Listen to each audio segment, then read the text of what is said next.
औज़ुबिल्लाहि मिनश्शैतानिर्रजीम बिस्मिल्लाहिर्रहमानिर्रहीम अस्सलामु अलैकुम वरहमतुल्लाहि वबरकातुहू। सूरह नहल है मेरे सामने और सूरह नहल की आयत नंबर 45 है, पारा नंबर 14 है और रुकू नंबर 12 चल रहा है। आयत नंबर 44 में अल्लाह तबारक व तआला ने नबी सल्लल्लाहु अलैहि वसल्लम को खिताब करते हुए फरमाया कि नबी आपसे पहले तमाम पैगम्बर इंसान ही थे। और दूसरी बात ये फरमाई कि हमने आप पर किताब इसलिए नाज़िल की कि आप किताब को समझें और इन लोगों को समझाएं, शायद कि वो आपके समझाने से गौर फिक्र करने पर, समझने पर आमादा हो जाएं, तसल्ली हो जाए उन्हें और उनको उनकी समझ आने लगे बात। आयत नंबर 45 में फरमा रहे हैं अल्लाह तबारक व तआला, जब नबी सल्लल्लाहु अलैहि वसल्लम ने अल्लाह तबारक व तआला से नबी सल्लल्लाहु अलैहि वसल्लम ने अल्लाह तबारक व तआला से इस्तदा की कि या अल्लाह, ये तो समझने वाले नहीं हैं और ये मुझे बार बार तकलीफ़ देते हैं, तंज करते हैं और मुश्किल में डाले हुए हैं। तो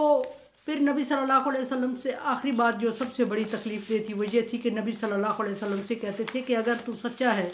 तू पैगम्बर है, तो फिर हम नाफरमानी कर रहे हैं तो अज़ाब क्यों नहीं ले आता। और अल्लाह तबारक व तआला ने अज़ाब नाज़िल उस वक्त नहीं किया जिससे नबी सल्लल्लाहु अलैहि वसल्लम दिल बर्दाश्ता हो के अल्लाह तबारक व तआला से शिकायत फरमा रहे हैं। अल्लाह तबारक व तआला जवाब देते हुए फरमा रहा है कि आफ़ा आमिन अल्लज़ीना मकरू सय्यात, ये लोग जो बुरी साजिशें कर रहे हैं, बुरे मकर फ़रेब कर रहे हैं, चालाकियाँ कर रहे हैं, क्या इस चीज़ से निडर हो गए हैं, बहादुर हो गए हैं, बेखौफ हो गए हैं, बेखतर हो गए हैं और बेपरवाह हो गए हैं क्या इस चीज़ से कि यक्सिफ़ल्लाहु बिहिम अर्ज़, कि अल्लाह तबारक व तआला इनके सारे मकर फ़रेब और चालाकियों के साथ इनको ज़मीन में धंसा दे, ज़मीन में धंसा दे, या फरमाया कि ज़मीन को एक दलदल बना दे और इनको उस दलदल में फंसा दे, उस कीचड़ में, उस गारे में फंस जाएं ये, और ज़मीन इनको बार बार निकलने के बावजूद उसी तरह चक्कर दे दे अल्लाह तबारक व तआला ज़मीन को, और ये उसी गारे और मट्टी में और उसी कीचड़ में धंसते चले जाएं और लपेट में रहें उसकी, और ज़मीन बार बार इनको चक्कर देती रहे और बावजूद चाहने कि ये उस कीचड़ और उस दलदल से ना निकल पाए और इनको किनारा ना मिल सके, या अपने आप को इतनी गहरी और इतनी मजबूत दलदल हो गारे की, कीचड़ की, कि ये उसमें से निकलने की सलाहियत और तौफीक ही ना रखें और उसी में कोशिश करते करते करते इनके जिस्म के पोर पोर हड्डियाँ हड्डियाँ हो जाएं, इनके जिस्म से गोश्त उतर जाए, तो क्या वो उस वक्त उस दलदल से निकलने पर कादिर हैं या निकल सकते हैं? अगर अल्लाह तबारक व तआला तमाम ज़मीन को ऐसी दलदल में तब्दील कर दे, और अगर ना भी करे, एक टुकड़े को दलदल में तब्दील करके इनको उस टुकड़े में धंसा दे और ये उस दलदल में कीचड़ में फंस जाए और उसी कीचड़ में उसी टुकड़े में फंसे रहें और बावजूद कोशिश के ना निकल सके, और उधर इनके जिस्म का गोश्त गल के हड्डियों से अलग हो जाए और हड्डियों के जोड़ जोड़ अलग हो जाए, क्या ये इस चीज़ से निडर हैं कि अल्लाह तबारक व तआला इनके साथ ऐसा नहीं कर सकता? क्या ये समझते हैं कि अल्लाह तबारक व तआला इनको पकड़ नहीं सकता, फंसा नहीं सकता? तो क्यों बहादुर हो गए हैं ये? आओ यात या हमल आज़ाब मिन हैसु ला यशउरून, या फिर ये इस चीज़ से बहादुर और निडर हैं, बेखौफ हैं, बेखतर हो गए हैं कि अल्लाह तबारक व तआला अचानक उन पर अज़ाब मुसल्लत कर दे, कोई और अज़ाब ले आए जिस तरह के पिछली कौमों पे अज़ाब ले आया और उनको मोहलत ही नहीं हुई, उनको समझ ही नहीं आई, उनको के तसव्वुर में वहाँ से अज़ाब उन पर मुसल्लत किया जहाँ उनके वहम गुमान में नहीं था, उनके तसव्वुर में भी नहीं था, उनको शऊर नहीं था, उनकी समझ नहीं थी कि यहाँ से भी अज़ाब आ सकता है। इस तरह इनको अज़ाब में अल्लाह तबारक व तआला घेर ले या इनको पर अज़ाब को मुसल्लत कर दे, तो क्या ये इस चीज़ से बेखबर हैं, बेखौफ हैं? क्या ये समझते हैं कि इनके साथ अल्लाह तबारक व तआला ऐसा नहीं करेगा? क्या इनको समझ है कि ये किसी तरह अल्लाह तबारक व तआला अगर इनके साथ ऐसा करे तो ये कोई सूरत करके उस अज़ाब से बच सकते हैं? किस चीज़ से निडर और बहादुर हैं? क्या कर सकते हैं अल्लाह के सामने? ये अल्लाह के सामने कोई इनकी हील हुज्जत, कोई इनकी साजिश, कोई इनकी तदबीर, कोई इनकी प्लानिंग, कोई इनकी साजिश क्या इनको बचा सकती है? अल्लाह तबारक व तआला फरमा रहे हैं ऐसा नहीं होगा। और याखिज़हुम फ़ी तुकल्लिबुहुम मा हुम बिमुजिज़ीन, या ऐसा हो कि ये कारोबार और काम में मसरूफ़ हूँ और चल फिर रहे हूँ और अपने कामों में मशगूल हूँ और मेहनत और मशक्क़त में लगे हुए हूँ, और उस वक्त ज़मीन में चलते फिरते इन पर अल्लाह तबारक व तआला क्या अज़ाब मुसल्लत कर दें, तो क्या ये अज़ाब से बच सकते हैं? या अल्लाह तबारक व तआला को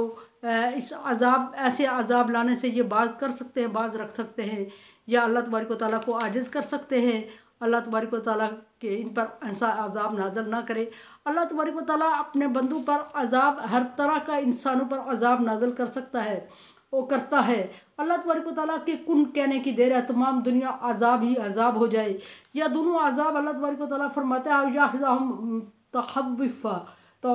तखव्वुफिन, या उन पर खौफ का अजाब मुसल्लत कर दे। ऐसा भी होता है कि बाज़ दफ़ा इंसान पर अजाब कोई भी नहीं होता, किसी अजाब के ज़ेरे असर होते हैं वो, और खौफ और परेशानी का अजाब उन पर अल्लाह तबारक व तआला मुसल्लत कर देता है, और उन्हें खौफ रहता है हमेशा, और खौफ उन पर मुसल्लत कर दिया जाता है, और उस खौफ से वो मर रहे होते हैं और ना जी रहे होते हैं, हालांकि अजाब अभी नहीं आ रहा होता। अजाब की किस्में अल्लाह तबारक व तआला कुरान पाक में बयान करते हुए फरमा रहे हैं कि वला नबलुवन्नकुम बिखौफिन जुई नक्सी मिनल अम्वाल अनफुस वस्समरात वबश्शिर साबिरीन, कि अल्लाह तबारक व तआला तुम्हें ज़रूर आजमाएगा खौफ से, भूख प्यास से, तंगी से, और फलों के नुकसान से, और अपनों की मौत से। तो यहाँ अल्लाह तबारक व तआला ने आजमाइश का जिक्र करते हुए सबसे पहली जो आजमाइश जिक्र फरमाई वो खौफ था, खौफ जू, और उसके बाद तंगदस्ती और खस्ता हाली थी। इन चीज़ों से अल्लाह तबारक व तआला तुम्हें ज़रूर आजमाएगा, और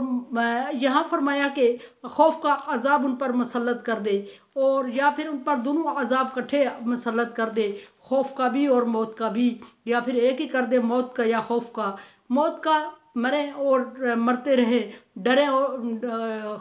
और मरें, इस तरह के अजाब अल्लाह तबारक व तआला उन पर मुसल्लत कर दे। तो क्या उनके लिए छुटकारा मुमकिन है? क्या इस तरह के अजाब से वो छुटकारा पा सकते हैं? क्या इस तरह के अजाब से वो अल्लाह तबारक व तआला को बाज रख सकते हैं? क्या कोई जायपना है उनके लिए जहाँ वो जाके सर छुपाएं और उस अजाब से महफूज रह जाएं? अल्लाह तबारक व तआला फरमा रहा है कि जब तुम ऐसा कुछ भी नहीं कर सकते हो तो फिर अल्लाह तबारक व तआला के सामने निडर और बहादुर होकर क्यों दिखाते हो? और जिस तरह अल्लाह तबारक व तआला ने तुम्हें हुक्म देता है रसूलों के ज़रिए, उस तरह क्यों नहीं कर दिखाते? नबी सल्लल्लाहु अलैहि वसल्लम को तसल्ली देते हुए पिछली बस्तियों के किस्से आपके सामने आप अल्लाह तबारक व तआला ने बयान फरमाए, और तरह तरह के किस्से बयान फरमा के आपको मिसाल दी, और फिर आपको मिसाल देने के बाद आपकी हौसला अफजाई की कि पहले पैगम्बरों के साथ ऐसा हुआ, और जब कौमों ने नाफरमानी की, और पैगम्बरों का उसमें जब कौमें नाफरमानी करती थीं तो पैगम्बरों का रद्द अमल बताया कि हर पैगम्बर ने उस पर सब्र किया और अल्लाह तबारक व तआला से रुजू किया, और फिर अल्लाह तबारक व तआला ने उन्हें उलुल अज़्म कह दिया कि उलुल अज़्म लोगों में से हो जाओ, जो कि तकलीफ़ को बर्दाश्त करते हैं। बड़े अज़्म वाले लोग थे, हिम्मत वाले थे, हौसले वाले थे। अल्लाह तबारक व तआला ने पैगम्बरों को ये नबी सल्लल्लाहु अलैहि वसल्लम के सामने पैगम्बरों की ये रवश रखी। और फिर जिन लोगों ने नबियों को परेशान किया, जिन्होंने पैगम्बरों को अपने पैगम्बरों को परेशान किया और उन्हें तकलीफ़ दी और नाफरमानी की, तकज़ीब की और उन्हें जुटलाया और तरह तरह के मकरो फ़रेब और साजिशें की उनके लिए और दुखी करते रहे उनको, तो उनके अंजाम भी बताए कि किस किस तरह उनको तबाह किया। सालेह अलैहिस्सलाम की कौम ने सालेह अलैहिस्सलाम को बहुत ज़्यादा तकलीफ़ दी और ऊँटनी का मुतालबा कर दिया। अल्लाह तबारक व तआला ने मौजज़ा दिखाया सालेह अलैहिस्सलाम को, और फिर वो उस मौजज़े को देखने के बाद ये था कि ईमान लाते, लेकिन वो ईमान नहीं लाए। उसकी पादाश में अल्लाह तबारक व तआला ने उनको एक चीख और फिर ज़लज़ले से, ज़मीन के झटकों से तबाह बर्बाद कर दिया। मूसा अलैहिस्सलाम की कौम ने मूसा अलैहिस्सलाम की बात फ़िरौन ने नहीं मानी, और अल्लाह तबारक व तआला ने मूसा अलैहिस्सलाम को नजात दी और फ़िरौन को सारे लोगों के साथ गर्क कर दिया। ईसा अलैहिस्सलाम के नाम कौम ने ईसा अलैहिस्सलाम को ना माना, अल्लाह तबारक व तआला ने उन पर अजाब लाया। और इसी तरह अल्लाह तबारक व तआला ने किस्से बयान करके तमाम नबियों के किस्से बयान किए नबी सल्लल्लाहु अलैहि वसल्लम के सामने, और फिर पैगम्बरों की हौसले की दाद दी और नबी सल्लल्लाहु अलैहि वसल्लम को हौसले की तलकीन फरमाई और आपकी हौसला अफजाई फरमाई। और फिर जो पैगम्बरों की उम्मतें तबाह हुई उनको तबाह और बर्बादी जिक्र करके अल्लाह तबारक व तआला ने नबी सल्लल्लाहु अलैहि वसल्लम को फरमाया कि ये मत समझें कि हम इनसे बेखबर हैं या ये हमें आजिज़ कर रहे हैं, ये हमारी बात ना मान के ये हमसे बहादुर और निडर हो गए हैं। ऐसा नहीं है, पकड़ है अल्लाह तबारक व तआला की और ज़रूर आके रहेगी, लेकिन उसका एक वक्त मुकर्रर है, और उस वक्त तक जब अगर ये नाफरमानी पर डटे रहेंगे तो अल्लाह तबारक व तआला ऐसे ही अज़ाब में इनको मुब्तला करेगा जैसे पिछली कौमें हुई। अल्लाह तबारक व तआला की फितरत है कि वो किसी कौम को, किसी इंसान को, किसी अपने बंदे को वो उसकी नाफरमानी के सबब, उसके गुनाहों के सबब फ़ौरन अज़ाब में मुब्तला नहीं करता, बल्कि वो उसको मोहलत देता रहता है, क्योंकि अल्लाह तबारक व तआला रहीम है, करीम है। अल्लाह तबारक व तआला गज़ब कर भी अल्लाह तबारक व तआला का बहुत ज़्यादा है, लेकिन गज़ब पर अल्लाह तबारक व तआला की रहमत हावी है और अल्लाह तबारक व तआला की रहमत गज़ब को समेट लेती है। और अल्लाह तबारक व तआला उस वक्त तक अपने बंदों को मोहलत दिए रखता है जब तक कि वो अज़ाब का वक्त पूरा नहीं होता। इंसान नादान है, इंसान ये समझ रहा होता है कि अल्लाह तबारक व तआला उसको पकड़ ही नहीं रहे हैं, या उस पकड़ इसके हिस्से में आ ही नहीं रही है, या वो कोई ऐसी हस्तियों की औलाद है जिनकी वजह से उनसे अज़ाब टल रहा है, या फिर ऐसा है कि अल्लाह तबारक व तआला को उनके अमाल नापसंदीदा लग ही नहीं रहे हैं। अगर नापसंदीदा होते तो फिर अल्लाह तबारक व तआला ज़रूर अज़ाब में मुब्तला कर देता। या फिर बाद लोगों का ख्याल ये भी होता है कि पैगम्बर जो बात कर रहे हैं हमारे सामने, जो हमें दर्स दे रहे हैं, वो सच है ही नहीं, ये अल्लाह तबारक व तआला के नाउज़ुबिल्लाह, ये अल्लाह तबारक व तआला के भेजे हुए पैगम्बर हैं ही नहीं, ये अपनी तरफ से हमें बातें बता रहे हैं। अगर ये अल्लाह तबारक व तआला की तरफ से भेजे हुए होते तो हम पर अभी तक ये इनके बकौल इनके हम नाफरमानी कर रहे हैं, बकौल इनके हम गुनाहों में मुलव्विस हैं, और ये हम गुनाह कर किए जा रहे हैं और अल्लाह तबारक व तआला की पकड़ से महफूज हैं। इसका मतलब है कि ये जो बातें कर रहे हैं, ये जिस अज़ाब से डरा रहे हैं, ना वो अज़ाब नाज़िल होने वाला है और ना ही ये अल्लाह तबारक व तआला के भेजे हुए पैगम्बर हैं। सो ये अपनी मनमानी बातें कर रहे हैं और हमें अल्लाह तबारक व तआला की तरफ से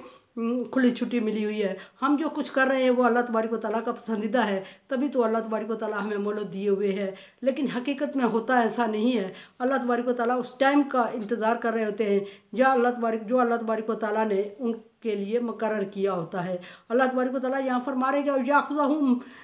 अला